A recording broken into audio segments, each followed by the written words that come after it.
Hello friends, good morning and welcome back to my channel. This is Priyanka and this video is related to CTET and other competitive examinations. अगर आप CTET की या फिर कोई भी competitive examinations की तैयारी कर रहे हैं तो हमारे स्टडी क्विज चैनल से आप ज़रूर जुड़िएगा, क्योंकि यहाँ पे मैं आपको डायरेक्ट NCERT बुक और व्याकरण और पेडागोजी सेशन भी कंप्लीट करा रही हूँ। ठीक है, तो अभी तक आपने मेरे वो वीडियोस नहीं देखे हैं, प्लेलिस्ट पे जाइए, टोटल वीडियोस आपको वहाँ पे मिल जाएंगे, देख लीजिएगा।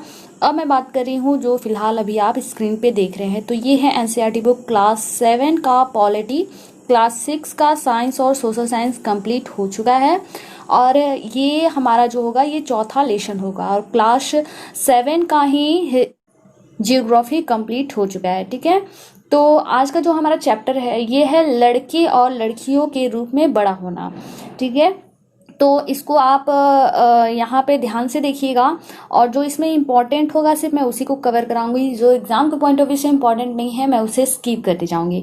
कुछ वर्क मैं कर रही हूँ, कुछ वर्क आपको भी करना पड़ेगा। ठीक है, टास्क समझ के ही कीजिएगा काम। और साथ में ये भी कह रही हूँ कि अगर इन वीडियोस के आप PDF फॉर्म चाहते हैं तो मुझे टेलीग्राम चैनल पे फॉलो कीजिए, वहाँ पे आपको स्टडीज भी सर्च करना है, चैनल आपको मिल जाएगा। PDF भी काफ़ी सारे वहाँ पे डाल दिए गए हैं, वो भी सब आपको मिल जाएगा। ठीक है, तो अब स्टार्ट कर रही हूँ और यहाँ पे मैं यहीं से स्टार्ट कर रही हूँ क्योंकि पेडागोजी सेशन भी मैं लेके चलती हूँ, तो ये इम्पॉर्टेंट है। लड़का या लड़की होना किसी की भी एक महत्वपूर्ण पहचान है, उसकी अस्मिता है।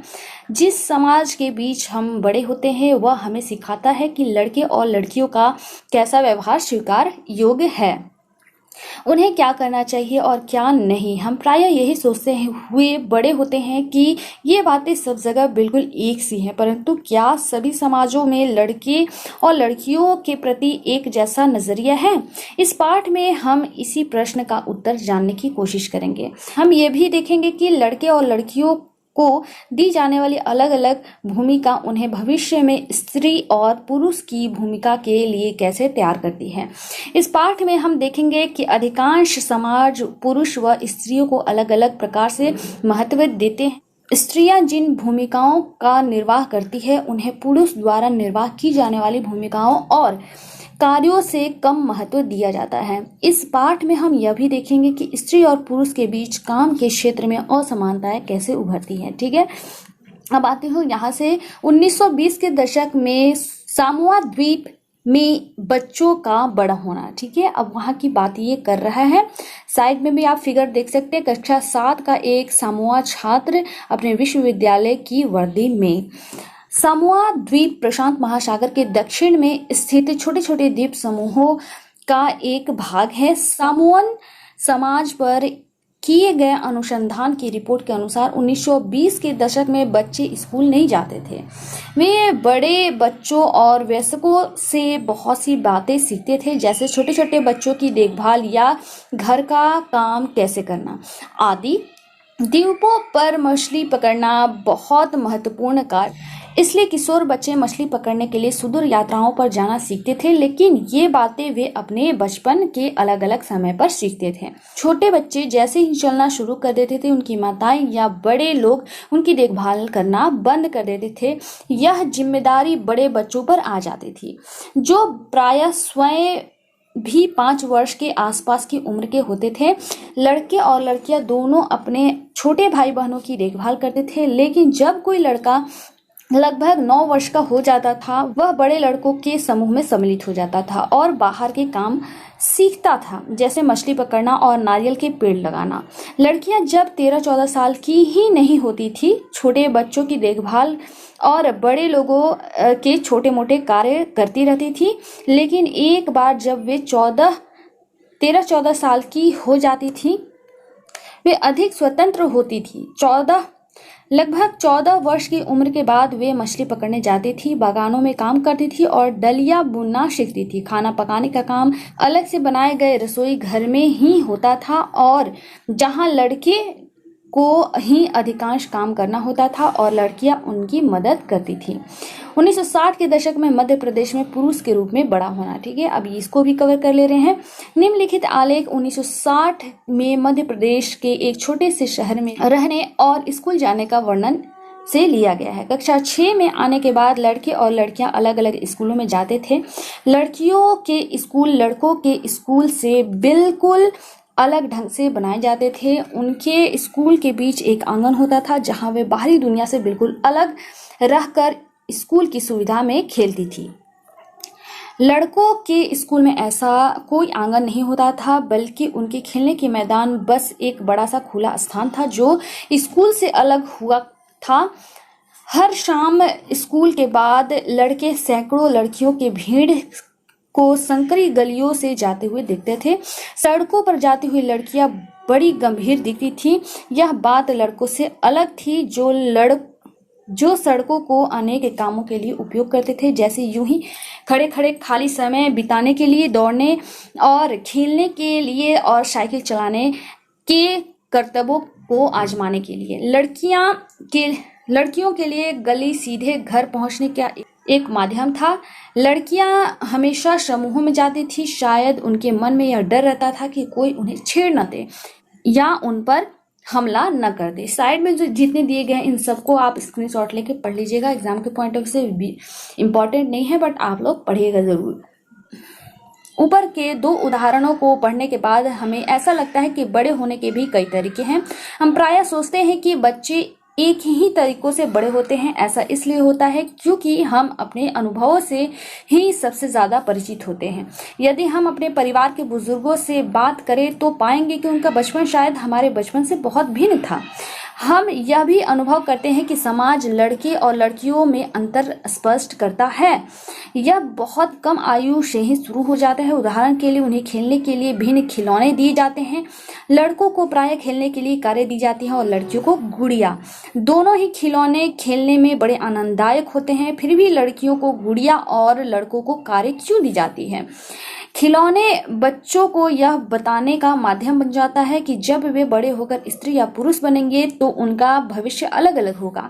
अगर हम विचार करें कि यह अंतर प्राय प्रतिदिन एक छोटी छोटी बातों में बना कर रखा जाता है। लड़कियों को कैसे कपड़े पहनने चाहिए, लड़के पार्क में कैसे खेल खेलें, लड़कियों को धीमी आवाज में बात करनी चाहिए और लड़कों को रौब से, यह सब बच्चों को यह बताने के तरीके हैं कि जब वे बड़े होकर स्त्री या पुरुष बनेंगे तो उनकी विशिष्ट भूमिकाएं होंगी। बाद में जीवन में इसका प्रभाव हमारे अध्ययन के विषयों या व्यवसाय के चुनाव पर भी पड़ता है। आगे है यहाँ पे मेरी माँ काम नहीं करती। ये स्टोरी दी गई छोटी मोटी जो इम्पोर्टेंट नहीं है, बट आप पढ़ लीजिएगा या फिर PDF डाउनलोड करके और वहां से भी पढ़ लीजिएगा। इसको मैं छोटा कर दे रही हूँ, स्क्रीनशॉट ले लीजिएगा। इन दोनों को भी आप स्क्रीनशॉट ले लीजिए। मैं आती हूँ यहाँ पे। अधिकांश समाजों में, जिसमें हमारा समाज भी सम्मिलित है, पुरुष और स्त्रियों की भूमिकाओं और उनके काम को महत्व को समान नहीं समझा जाता है। पुरुष और स्त्रियों की हैसियत एक जैसी नहीं होती। आओ देखें कि पुरुषों और स्त्रियों के द्वारा किए जाने वाले कामों में यह असमानता कैसे है। घरेलू काम का मूल्य। हरमीत के परिवार को नहीं लगता था कि जसप्रीत घर का जो काम करती थी वह वास्तव में काम था। उनके परिवार में ऐसी भावना होना कोई निराली बात नहीं थी। सारी दुनिया में घर के काम की मुख्य जिम्मेवारी स्त्रियों की ही होती है, जैसे देखभाल संबंधी कार्य, परिवार का ध्यान रखना, विशेष कर बच्चों, बुजुर्गों और बीमारों का। फिर भी जैसा हमने देखा है कि घर के अंदर किए जाने वाले कार्यों को महत्वपूर्ण नहीं समझा जाता है। मान लिया जाता है वे तो स्त्रियों के स्वाभाविक कार्य हैं, इसलिए उनके लिए पैसा देने का कोई जरूरत नहीं है। समाज इन कार्यों को अधिक महत्व नहीं देता है। अब घर पर कार्य करने वाले जीवन, इसके बारे में भी जान लेते हैं। उपर्युक्त कहानी में केवल हरमीत की माँ ही घर के काम नहीं करती, काफी सारा काम मंगला करती है जो उसके घरेलू काम में मदद के लिए लगाई गई थी। बहुत से घरों में, विशेषकर शहरों और नगरों में, लोगों को घरेलू काम के लिए लगा लिया जाता है। वे बहुत काम करते हैं, झाड़ू लगाना, सफाई करना, कपड़े और बर्तन धोना, खाना पकाना, छोटे बच्चों और बुजुर्गों की देखभाल करना आदि। घर के काम करने वाले अधिकांशतः स्त्रियां होती हैं। कभी कभी इन कार्यों को करने के लिए छोटे लड़के या लड़कियों को काम पर रख लिया जाता है। घरेलू काम का अधिक महत्व नहीं दिया जाता है, इसलिए इन्हें मजदूरी भी कम दी जाती है। घरेलू काम करने वालों का दिन सुबह 5 बजे से शुरू हो जाता है और रात 12 बजे तक भी चलता रहता है। जी तोड़ मेहनत करने के बावजूद भी उन्हें नौकरी पर रखने वाले उन्हें सम्मानजनक व्यवहार नहीं करते हैं। दिल्ली में घरेलू काम करने वाली एक स्त्री मेलानी ने अपने अनुभव के बारे में इस तरह बताया। ठीक है, साइड में आप लोग स्क्रीनशॉट लेते जाइएगा। अब इसके अनुभव कैसे हैं इसको हम लोग जान लेते हैं। मेरी पहली नौकरी एक अमीर परिवार में लगी जो 3 मंजिले भवन पर रहता था। मेम साहब अजीम महिला थी जो हर काम करवाने के लिए चिल्लाती रहती थी। मेरा काम रसोई का था। दूसरी 2 लड़कियां सफाई का काम करती थी। हमारा दिन सुबह 5 बजे से शुरू होता। नाश्ते में हम 1 प्याला चाय और 2 रूखी रोटियां मिलती। हमें तीसरी रोटी कभी नहीं मिलती। शाम के समय जब मैं खाना पकाती थी, दोनों लड़कियां मुझसे 1-1 रोटी मांगती रहती थी। मैं चुपके से उन्हें 1 रोटी दे देती थी और खुद भी 1 रोटी ले लेती थी।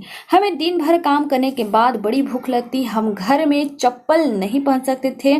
ठंड के मौसम में हमारे पैर सूज जाते थे। मैं मैम साहब से डरती थी, परंतु मुझे गुस्सा भी आता था और अपमानित भी महसूस करती थी। क्या हम दिन भर काम नहीं करते थे? क्या हम कुछ सम्मानजनक व्यवहार के योग्य नहीं थे? अब आगे है यहाँ पे, वास्तव में जिसे हम घरेलू काम कहते हैं उसमें अनेक कार्य सम्मिलित होते हैं। इनमें से कुछ कामों में बहुत शारीरिक श्रम लगता है। ग्रामीण और शहरी क्षेत्रों में औरतों और लड़कियों को दूर दूर पानी लाना पड़ता है। ग्रामीण क्षेत्रों में स्त्रियों और लड़कियों को जलाऊ लकड़ी के भारी गड्ढे सिर पर ढोने होते हैं। कपड़े धोने, सफाई करने, झाड़ू लगाने और वजन उठाने के काम में झुकने, उठाने और सामान लेकर चलने की जरूरत होती है। बहुत से काम जैसे खाना बनाने आदि के लंबे समय तक गर्म चूल्हे के सामने खड़ा रहना पड़ता है। स्त्रियां जो काम करती हैं वह भारी और थकाने वाले शारीरिक काम होता है। जब हम आमतौर पर सोचते हैं कि पुरुष ही ऐसा काम कर सकते हैं, घरेलू और देखभाल के कामों का एक अन्य पहलू जिसे हम महत्व नहीं देते हैं वह है इस कामों में लगने वाला लंबा समय। वास्तव में यदि हम स्त्रियों द्वारा किए जाने वाले घर के और बाहर के कामों को जोड़ें तो हमें पता चलेगा कि कुल मिलाकर स्त्रियां पुरुषों से अधिक काम करती हैं। आगे यहाँ पे देख सकते हैं, निम्न तालिका में से भारत के केंद्रीय सांख्यिकी संगठन द्वारा किए गए विशेष अध्ययन के कुछ आंकड़े हैं। ठीक है, 98 से 99 के बीच में है और यहाँ पे कुछ क्वेश्चन पूछा गया। ये आंकड़े आप लोग देख लीजिए, कवर करा दे रही हूँ। यहाँ पे महिलाओं का काम और समानता, जैसा कि हमने देखा कि महिलाओं के घरेलू और देखभाल के कामों को कम महत्व देना एक व्यक्ति या परिवार का मामला नहीं है, यह स्त्रियों और पुरुषों के बीच असमानता की एक बड़ी सामाजिक व्यवस्था का ही भाग है। इसलिए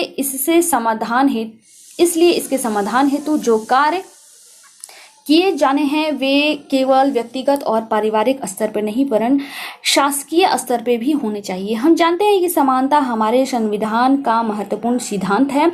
संविधान कहता है कि स्त्री या पुरुष होने के आधार पर भेदभाव नहीं किया जा सकता, परंतु वास्तविकता में लिंग भेद किया जा सकता है। सरकार इसके कारणों को समझने के लिए और इस स्थिति का सकारात्मक निदान ढूंढने के लिए वचनबद्ध है। उदाहरण के लिए सरकार जानती है कि बच्चों की देखभाल और घर के काम का बोझ महिलाओं और लड़कियों पर पड़ता है। स्वाभाविक रूप से इसका असर लड़कियों के स्कूल जाने पर भी पड़ता है। इससे ही निश्चित होता है कि क्या महिलाएं घर के बाहर काम कर सकेंगी या यदि करेंगी तो किस प्रकार का काम या कार्य क्षेत्र चुनेगा। पूरे देश के कई गांवों में शासन ने आंगनबाड़ियों और बलवाड़ियां खोली। शासन ने एक कानून बनाया है जिसके तहत यदि किसी संस्था में महिला कर्मचारी की संख्या 30 से अधिक है तो उसे वैधानिक रूप से बालवाड़ी यानी क्रेश की सुविधा दी जाएगी। बालवाड़ी की व्यवस्था होने से बहुत सी महिलाओं को घर से बाहर जाकर काम करने की सुविधा होगी। इससे बहुत सी लड़कियों का स्कूल जाना भी संभव हो सकेगा। तो यहाँ से बहुत इंपॉर्टेंट है, नोट डाउन कीजिएगा, सीटेट में काफी बार आ चुके हैं। आगे यहाँ पे आप लोग देख सकते हैं फिगर। आप क्या सोचते हैं, यह पोस्टर क्या कहने की कोशिश कर रहा है? ठीक है, आप लोग इसको देख लीजिएगा। अब आती हूँ यहाँ पे अभ्यास, ये बहुत इंपॉर्टेंट है, इसको जरूर आप लोग कवर कीजिएगा। शब्द संकलन भी आ गया है यहाँ पे। जो इंग्लिश मीडियम के स्टूडेंट होते हैं उनको काफी दिक्कतें आती हैं समझने में, तो वो इसको देख के और समझ लीजिएगा, स्क्रीनशॉट लेते जाइएगा। और ये था आज का चैप्टर जो हो गया है यहीं पे समाप्त। इसे समझने की जरूरत थी, इसमें रटने मारने वाली कोई ऐसी चीज नहीं थी। तो आई होप आप सभी को समझ में आया होगा। और नेक्स्ट चैप्टर मैं लेके तुरंत हाजिर होंगी, आप इसको भी लेके जरूर पढ़िएगा। मैं इसे बिल्कुल छोटा कर दे रही हूँ, ठीक है, क्योंकि ये जो है पेडागोजी सेशन के लिए बहुत इंपॉर्टेंट है, इसलिए मैं इसको लास्ट में कराई हूँ। ठीक है, तो ये था आज का चैप्टर जो हो गया है यहीं पे समाप्त। वीडियो पसंद आता है प्लीज इसे लाइक शेयर जरूर किया कीजिएगा। चैनल पे नए होंगे तो इसे सब्सक्राइब कर लीजिएगा। चलिए मिलती हूँ नए वीडियो में नई जानकारी के साथ। धन्यवाद।